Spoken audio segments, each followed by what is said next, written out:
En la revista continuem avui parlant de música, però molt diferent de la que acabem d'escoltar. Laura Grande, bon dia. Bon dia, en part sí, perquè anem del pop-rock a l'òpera. Es tracta d'un muntatge, podem dir, especial. Esta nit s'estrena al Palau de les Arts de València La Bella i la Bèstia, una nova versió del conegut conte infantil amb música d'un compositor modern, Philip Glass, i una escenografia sorprenent. Ara veuran el resultat.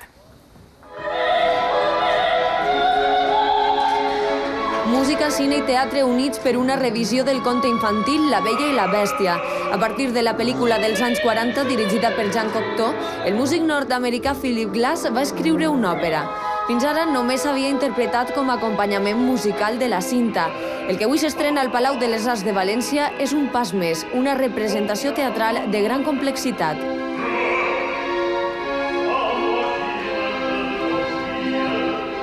La posada en escena és la gran aposta d'este projecte. Se n'encarreguen els germans Forman, fills del director Milos Forman. Les veus principals són d'un italià i una valenciana. Cuando he venido aquí, incluso a cualquiera de los dos auditorios o el otro palau, es al contrario, yo siento un calor especial por ser de aquí, o sea que no me condiciona en absoluto, yo creo que es muy bueno. La manera en la que Philip Glass ha escrit l'òpera és molt complexa perquè el ritme de la lletra i de la música són diferents. I això és molt difícil per a nosaltres. La Bella i la Bèstia estarà al Palau fins al pròxim diumenge.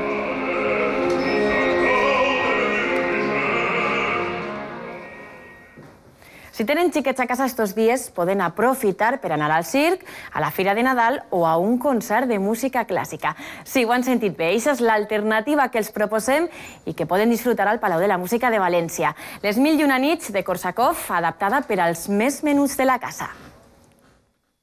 Estos Nadals els proposem fer el viatge a la inversa del que fan els Reis d'Orient. Només necessiten 3 coses per acompanyar-nos: la música, el ball i la seva imaginació. La resta va de la mà de Cerezade i els contes de les 1001 nit. Cerezade era una jove molt bonica, però era una jove que a més era molt lista.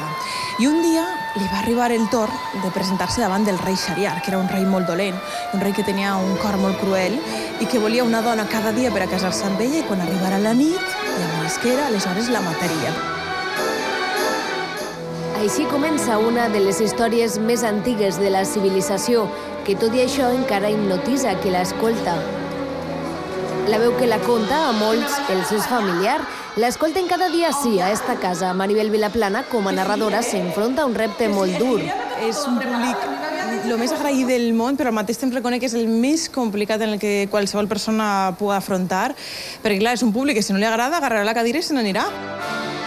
L'Orquestra Simfònica del Mediterrani interpreta la partitura del mestre Korsakov i el color ve de la mà d'estos ballarins que s'han guanyat el favor de l'auditori. Disfressats com de l'Índia, els àrabs. Ja ho han vist. Qui va dir que la música clàssica no era per a xiquets?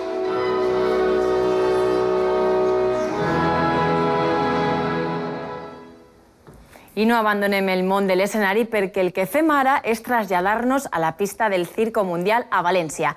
Avui celebrem un aniversari molt especial, o millor dit, animal i de grans dimensions. Seguint els preparatius de la festa està la nostra companya Bea González. Bea, bon dia. Conta'ns qui és el protagonista. Hola, molt bon dia, Laura. A la nostra protagonista li diuen Susi i és ella, és esta elefanta d'origen asiàtic que avui complís 36 anys, està entrant pràcticament en la maduresa. L'atzar ha fet que celebre així a València un nou any i així pràcticament ja està tot preparat. En estos moments, Susi està en les seues domadores que ens han comentat que avui ha sigut una jornada molt normal. És a dir, de bon matí, un desdejuni molt nutritiu i una bona dutxa, però com que és un dia especial, toca celebrar-ho. I el que no pot faltar és un pastís, en este cas 2 pastissos, cadascun de 5 altures i fets en nata. Cal omplir una gran panxa, però això és només un aperitiu perquè la celebració oficial serà esta mateixa vesprada en tots els xiquets i xiquetes que vinguen a l'espectacle de circ. Ells també podran tastar este pastís. Nosaltres el que podem fer és obrir boca i desitjar-li un feliç dia. I com que ella no pot beure alcohol i nosaltres sí, anem a brindar per ella. Moltes gràcies, Bea. I una varietat més de l'espectacle són els musicals. Provinent de Broadway, C'est la vie s'ha presentat avui a València, una fusió de teatre i musical ambientat en el cabaret parisenc dels anys 50, conta la il·lusió amb què es viuen els somnis. Un París made in València, on la diversió i l'entreteniment estan assegurats.